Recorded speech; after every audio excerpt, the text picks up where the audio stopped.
मेरे प्यारे फिट देशवासियों, मंकी फ्लैग फिटनेस के रेडियो चैनल द्वारा प्रस्तुत मंकी बात में आपका स्वागत है।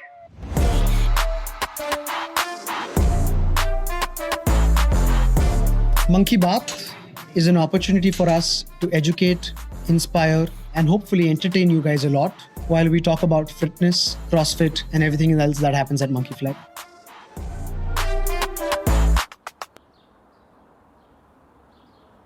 केटी, कौन से कैमरा में देखना है? इतने में पहली बार देख रहा हूँ। तेरा वाला उधर है, मेरी आंख इधर देख। Oh shit! 8 साल बाद Finally, we are doing something about this. Monkey Baat Ep01. What's happening in the CrossFit world? A lot. The biggest thing that comes to my mind is the CrossFit Open. You ये क्या see, होता है? within 1 minute of the podcast, I'm already fumbling. You see how pro I am with this. तेरा class में वैसे रहते हो कोई बात? Hey, कुछ भी. हट. All right. What's the Open? Okay. Tell people that don't know. If you've been living under a rock, that is, and you don't come to CrossFit Monkey Flag, you may not know what the Open is. So, what is the Open? Well, the 2024 games season starts with the Open.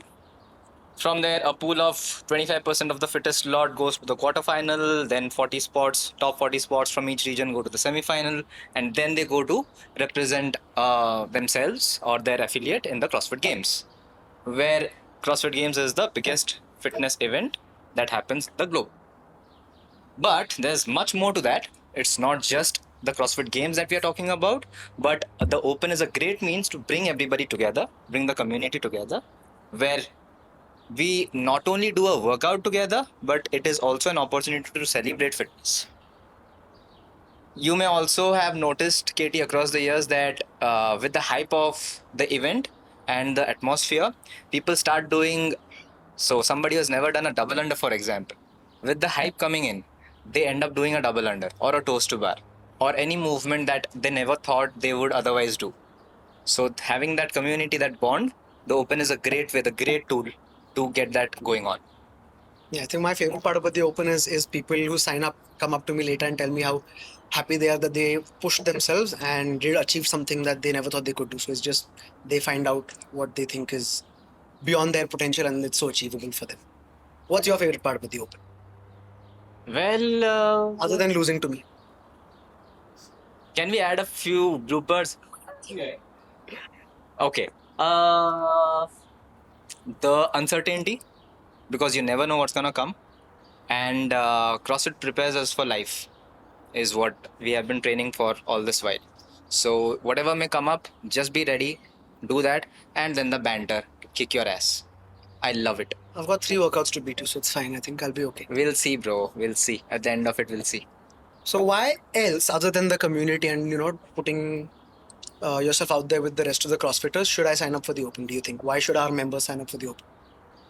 Well, couple of reasons. Number one, when there's a group of people doing the same thing and we are working for points, you may end up doing more than you actually would do had you performed that particular activity on your own.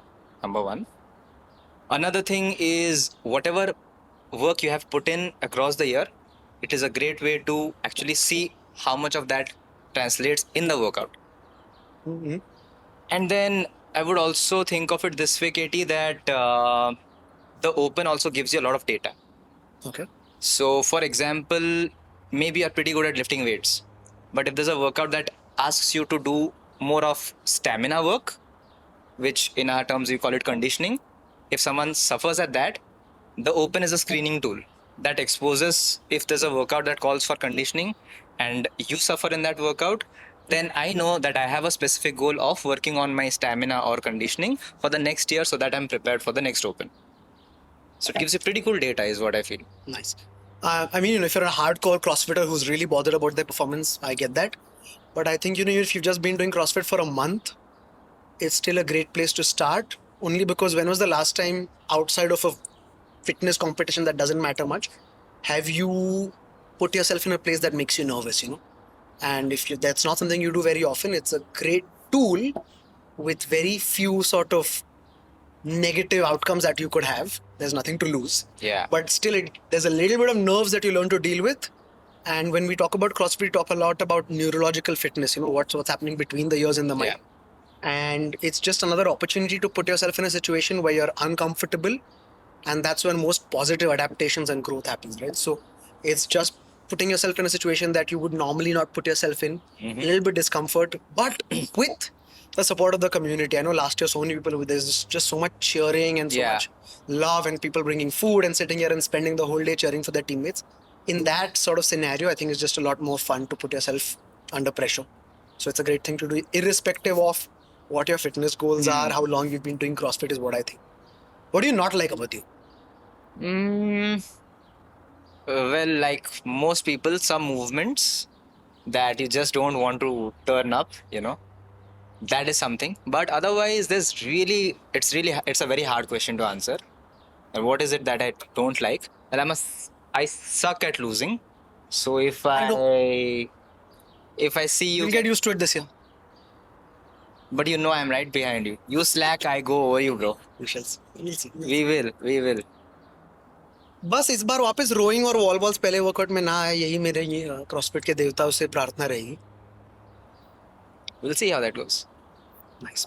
You know what I hate about people that take the Open 2 seriously? It's not like you're going to the games. Yeah, it's a good point. But you want to redo the workout 3 times because that 1 second is going to change your life somehow. Use it as a tool to have fun, to find out where you are, to push yourself a little bit. But if you take yourself for the Open 2 seriously, I think that's just a slippery slope you're going down. You can try redoing the workout 3 times, but it's not going to change the outcome too much. Just perspective around it is very important. Fair point. And just to give our listeners a little more idea about this, if you're doing the workout, so in the Open you have 4 days to submit your score on the CrossFit Games website. In India, it'll turn up on Friday morning, I think 5 a.m., which in the US is Thursday 12 noon. So, and you have 4 days to submit your score. So if in 4 days, one is doing the same workout more than once, the same muscle groups get used more and more and more, which is not what is ideal. Okay. So that's a fair point, what you're saying, just adding on to that. So doing it once with all your effort, with all your focus, with all your energies is the best way to go for it. Yeah, and it is what it is. Possibly you'll get a few points better, you'll rank. Yeah. I'll rank maybe from 3 lakh something to 2,99,000 something. But does that really make a difference in my life? It doesn't. But does throwing down and beating your ass make a difference? Yes. So yeah. As long as that's happening, I'm happy. I also like it when I beat you and you cannot sleep at night. It's pretty good. That satisfaction, that warm satisfaction that I beat you on that 5K last time. My God.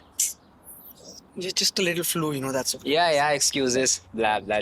What else is happening in the CrossFit world? What else are you excited about? There's new stuff happening. In my knowledge, there's courses coming up. Yeah. I feel like the Open starts on the 1st, the 2nd. Mm-hmm. And on that same weekend, the 2nd of March, we've got a level 2 happening in Bangalore, which is the CrossFit Education departments. I know the gymnastics course is coming and hosting a gymnastics workshop on the same weekend in another affiliate in Bangalore. 2 days before that, we're hosting the first CrossFit affiliate owners gathering in Bangalore also in India. So I hope a lot of CrossFit India affiliate owners turn up for that. So it's a busy weekend in Bangalore for CrossFit, which are contrasted with the past few years of a lot of silence and everyone living in their own pockets. I think it's a great time to be in this community because there's so much happening, so much to learn, so much growth to be there in. And possibly over the next year, we'll see a lot more affiliates and a lot more participation in the Open the next year. We've doubled our participation at the box here from 28 something to about 70 right now. So that's exciting. That's pretty cool. The affiliate gathering that you're talking about, tell our listeners, what is it about?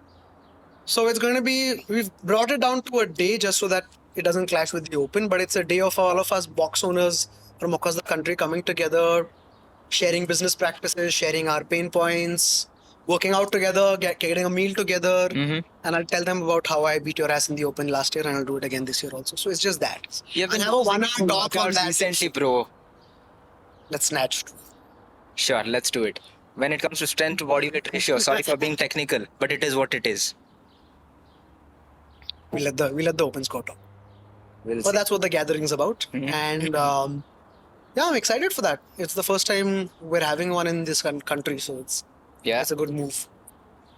The first speciality course that happened, like for us, all coaches that are listening, was I think in 2017 with the gymnastics course we hosted for the first time in India.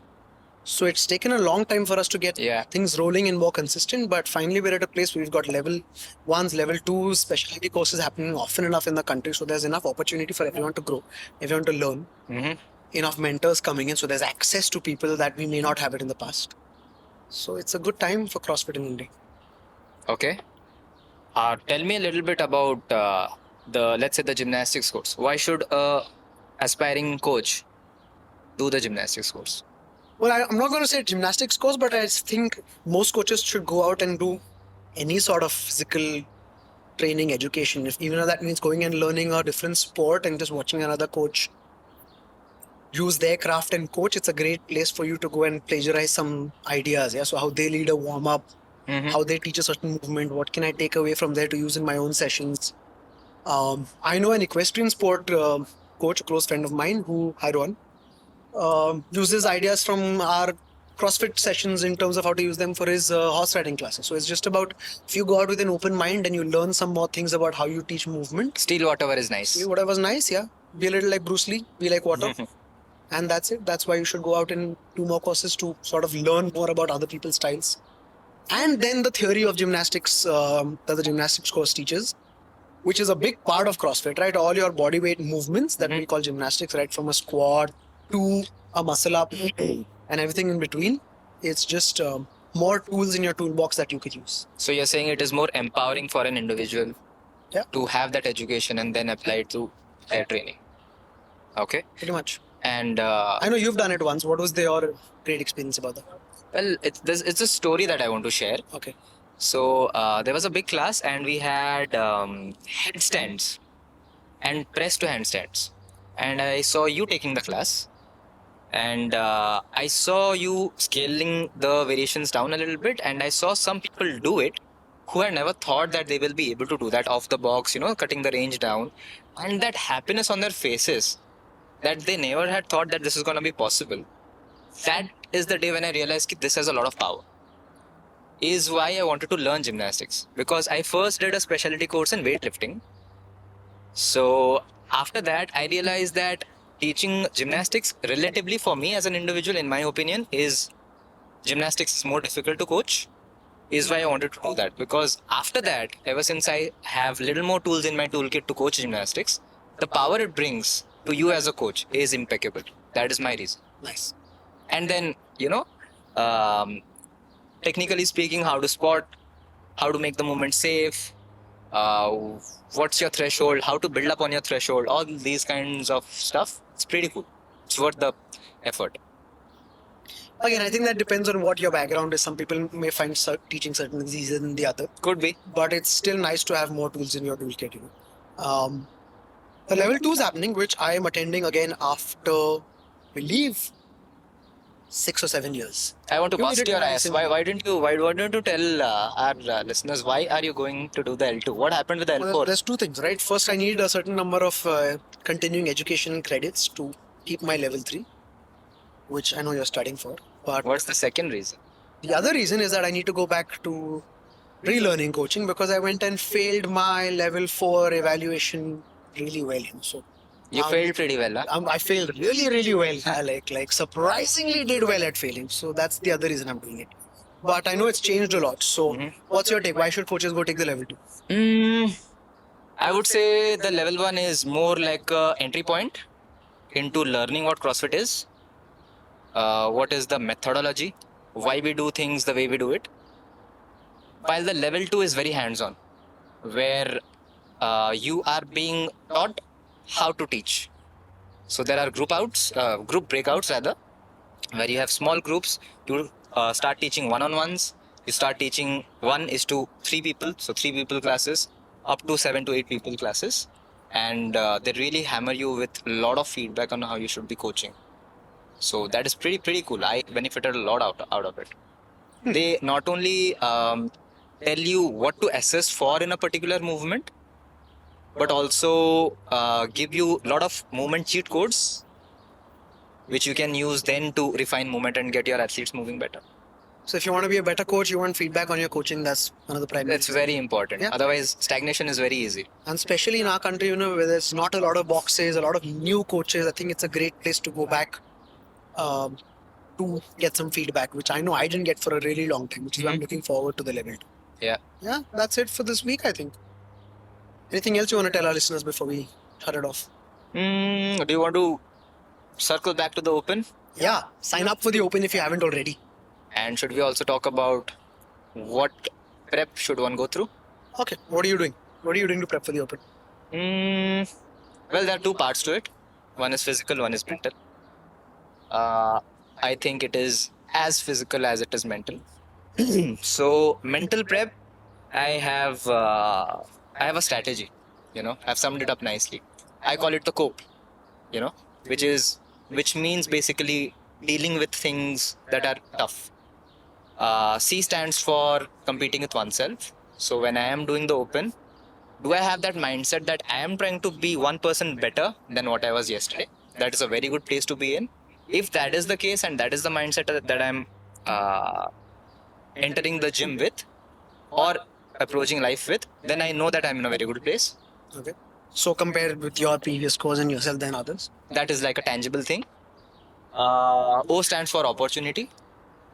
So opportunity to build mental toughness.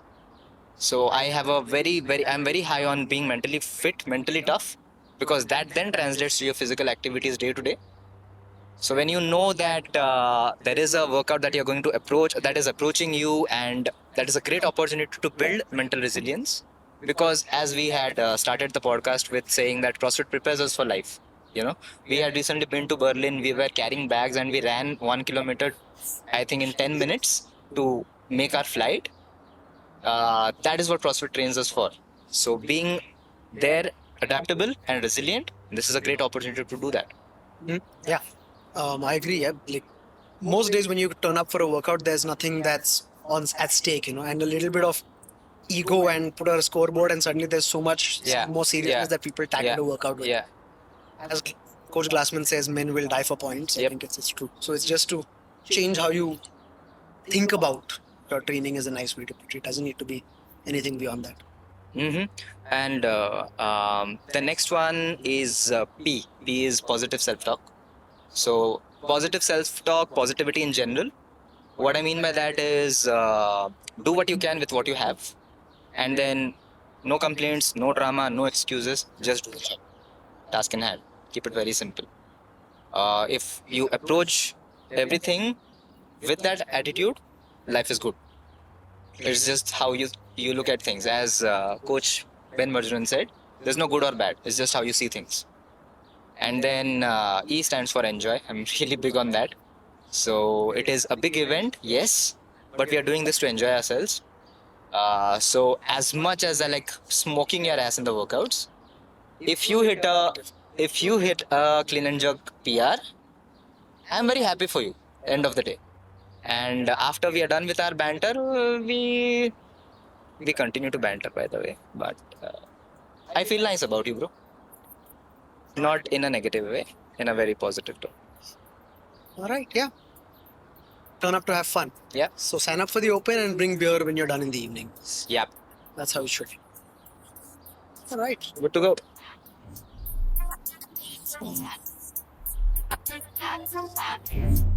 Thank you.